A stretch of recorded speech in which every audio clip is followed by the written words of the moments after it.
Hello again, it is I, Frieza700, and we are back with some Warhammer questions. So, the question is, would Rainier from Kingdom Under Fire survive the Warhammer Fantasy universe? After the...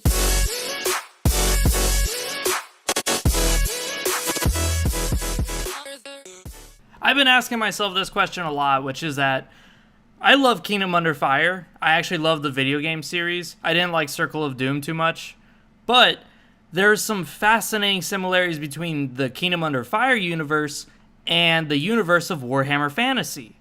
There's actually a lot. Like, the battles are in massive scales. We're talking thousands of fucking people dying in one battle. The magic is insane. Now, that being said, who is Rainier? Well, here's the backstory. Rainier, also known as Rick Blood, was once a knight.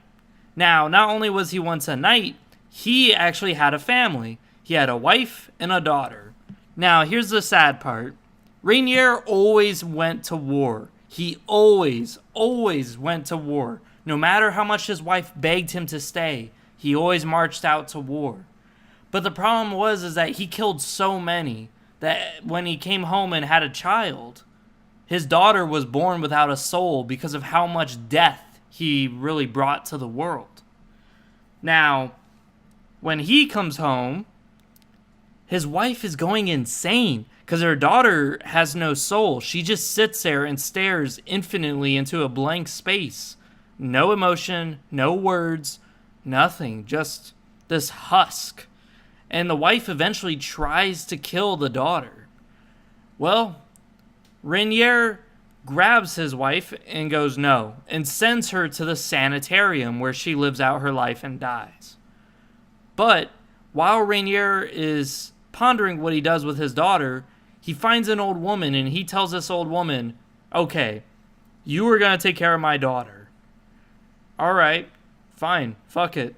The daughter's a husk, she's not going to get into any trouble. Sure, go march out to war while I take care of your daughter. You know, no big deal. Well, Rainier comes back from war and he finds the village burnt down and his daughter dead. Now, the old woman was not amongst the bodies, so Rainier searched for her. He finds the old woman and crushes her skull with his bare hands due to her leaving his child. Now, Rainier marched back over to war. This time, though, to save the world. This was called the War of Heroes. Him and 7 other heroes, all knights, marched up and stopped a guy from allowing hell to take over the world. Problem was that Rainier died in the process. And later on, a lich named Kiliani, who also wants to bring hell to the universe, well, he reanimates Rick Blood into Rainier. He gives him all these powers that really makes him better. But these all are powers tied to hell. And of course, over time, Rainier binds away from Kiliani's will. Because after all, he does have a soul, so he's able to resist most of the control that Kiliani had. But he did fight against his own fellow brethren, who he once fought with. They don't realize that he's the same guy, mind you. But Kiliani puts orcs into the universe. Orcs are a chaos manifestation in Kingdom Under Fire. Warhammer, that's totally different. Orcs are their own separate entity. But these orcs are smarter, they're able to work together, and they're not as beefy as the orcs in fantasy.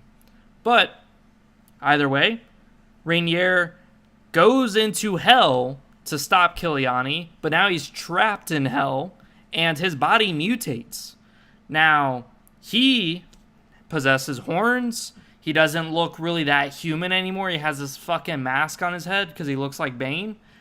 Except, here's the interesting thing. He actually gets out of hell 500 years later because the time in hell is different from the time in reality. Now, when he comes back, people don't recognize him. People don't even know his story. They kind of heard of it, little tales and legends, but they don't really know who the fuck he is. But besides that, he's immortal. He is tied to the realm of the light, to God's will, because he is trying to protect it from hell. But when he was in hell and he got out, he was inside a giant clock tower. And inside gave him all this knowledge. He is the most wise and infinite intelligent person in his universe. Well, over time, events happen. One event leads to another, and hell takes over the world, but Rainier forces hell back into hell. But he ends up in hell again. This time, though, Satan himself, known as Enkablosa, manipulates him. And now he is immortal again, but he doesn't have his memories of his wife and daughter. So now he doesn't have that baggage. So, let's talk about powers. Rainier is superhuman by every standard. We're talking above and beyond ogre strength. He actually single-handedly kills ogres with his fucking hands. So as far as like strength rating, he's clearly tougher than orcs. He's clearly tougher than a troll. But that's probably it. Like if an ogre from Warhammer Fantasy was to fight him, he'd probably struggle a bit. He'd probably be able to like arm wrestle one, but it would take a good 30 minutes for him to topple it down. It would take a lot of endurance. Powers, well, he does possess some magical prowess. That's something that I think should be definitely emphasized in his survivability capabilities, is that he does possess magic to an extent. As to how much, we're not really too sure. Like, he has this weird, like, force push ability that we see in the first 2 games that we play with him, where he's able to, like, just instantly kill you with this invisible push that could just rupture your internal organs. Cool. But he does have some other magical capabilities. Like, he wields a giant 2-hander fucking sword that has runes carved into it. Now, we don't know what those runes do. We just know that his weapon never breaks. His weapon is super fucking good at just slaying dudes. In one swing, he could hit 30 guys. So, he's definitely there as far as, like, the chopping block. Which is perfect, because in Warhammer Fantasy, he's gonna need that cleave. He's gonna need that swing to kill the countless of humans, the elves, the orcs, the chaos, anything. He's gonna need that long swing to just mow them down. Now, he does have that one magical ability, which is to ignite himself on fire. And this more or less increases his damage, so now he's able to shoot fireballs and shit. But it also makes it where if you're around him, you will be set on fire. So it makes him rather impervious to damage. You can still hurt him, but you'd have to get from a safe distance where he can't hurt you with fire. So, besides that, what would happen to him if we were to drop him in Warhammer Fantasy? So he is immortal, because he's bound to a god. But let's strip that away, because obviously he'd be able to survive if he was immortal. So let's strip that away and say, you know what? Those gods can't help him in this universe. Because, you know, gods from another universe can't really reach that far in, as almighty as they are. Well, what would happen? Well, you got a guy who looks like a demon. So clearly, no one that is human, as far as the human faction is concerned, is going to take him in. None. Now, the vampire counts might be interested. Because to the vampire counts, he is someone who possesses a lot of intelligence and power and magical know-how for them to kind of pick away at his information and to use him to lead their forces to take over towns. But majority of vampires prefer to live with humans, not exterminate them. Now let's move on to, well, what about the orcs? He owns the orcs in his universe. He actually leads them to combat. He rules them. He actually used to be known as the Dark Emperor, because he used to own his own empire of dark elves and orcs. So what about these orcs? Well, that's where I would say he would probably try to mingle with them and try to become their leader. But the problem is that the orcs in this universe are dumber, and these orcs must fight, always. Because in Kingdom Under Fire, Rainier actually is neutral. He's not evil or good. He wants to make sure that hell never takes over, but later on, hell does manipulate him, so now he is hell's avatar. But there is something that's interesting, is that Rainier does mind long periods of peace. He actually prefers it. He prefers it where no one's fucking with anybody, because then that way hell won't take over, and also that way he doesn't have to worry about it.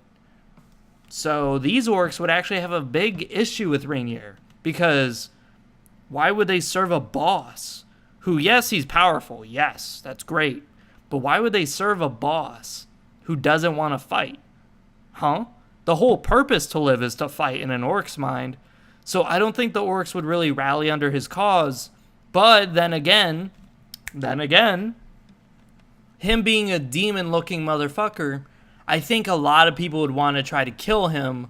And because of how strong he is, a lot of heroes would probably try to kill him as well, despite the fact that he wouldn't really be interested in doing any real harm to the world. This, though, would give him enough outlet to keep his boys under control if he was to lead a WOG. Now, Rainier doesn't really care to take over humanity. He doesn't care to take over anybody. He just cares to own his own little empire and just fuck off. He's an isolationist. So this is where him owning an orc army would be an issue, is because once he kills and wins battles over and over again, his orcs are going to multiply to the point that they are going to become a giant crusading force, with or without him. This is going to spiral out of control. And he's not going to have any control of it and might actually get kicked out or killed by a war boss who's finally big enough to beat his ass down. This is why I think he wouldn't survive under an orc leadership like he did before. So, what about Chaos? Well, Chaos, I think, would actually be his best bet. He's war incarnate. Think about it. Giant fucking demon horns, fire all over his body. Oh my god, this is definitely Khorne. This looks like an avatar of Cain, but he's human instead of elf. So yeah, Khorne would love this guy. He kills people in massive numbers. He's easily manipulated. And Khorne, of course, Khorne himself isn't much into big manipulation, but seeing Rainier single-handedly kill like a giant demon, that would definitely earn Khorne's favor. And of course, Rainier being who he is, he wouldn't care really what demon he's killing, because as far as he knows, he's against hell. This is if he believes that. So he's sitting there killing Tzeentch demons, Slaaneshi demons, Nurgle demons, and Khorne's going to sit back and go, you know what? I like this human. This mutant is really good. I'm going to bless him with my mark. And now, Rainier is even stronger. Now Rainier would have a bloodlust. Now he's going to be a berserker. Now, mind you, he already was a berserker. Literally, the motherfucker will stand in the middle of the ground and just yell. And then just swing his fucking sword and kill 30 dudes. So, of course, he's already a berserker.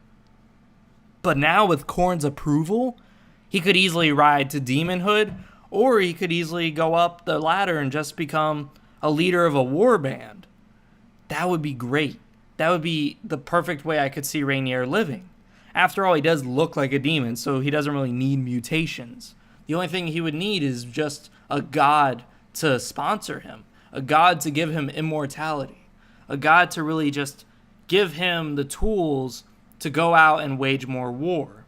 And of course, a god to manipulate him, because Khorne does manipulate to a small extent. He doesn't like to, but at the same time, it's hard to say Khorne doesn't manipulate when all you did was kill the guy who raped your mother, but now all of a sudden you're like in his blood frenzy and kill your whole village. Like, yeah, that's clear manipulation, because Khorne does that. He makes it more or less addictive for you to kill people.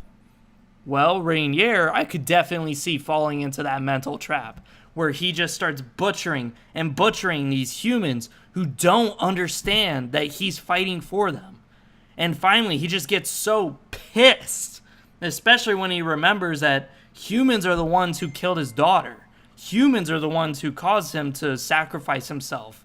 Humans are the ones who did this. So yeah, I could easily see him berserking and becoming more or less a host to Khorne. Either becoming a demon or just becoming a leader of a war band. Easily. And that's really the only way I could see Rainier surviving Warhammer Fantasy. Besides that, I do think he would die if he tried any other way. If he tried going with the orcs, because fuck it, he did it last time. No, these orcs are totally different. These orcs prefer orcs to lead them, but they aren't biased. If you can prove you can lead and you can prove you're strong, an orc warband will follow you. But in Warhammer Fantasy, they need to fight. And Rainier's going to have so many enemies just from his appearance that he's going to have to fight and win. But not only would he win, those winnings make it where the orcs become out of control, just way too many of them for him to manage. So that's the reason why I would say he'd have to fall to chaos. And this has been my Warhammer questions. Besides that, you guys message down below, who do you guys think that would or would not survive the Warhammer Fantasy or Warhammer 40k universe? This has been Freezer700. I'm out. See you guys next time.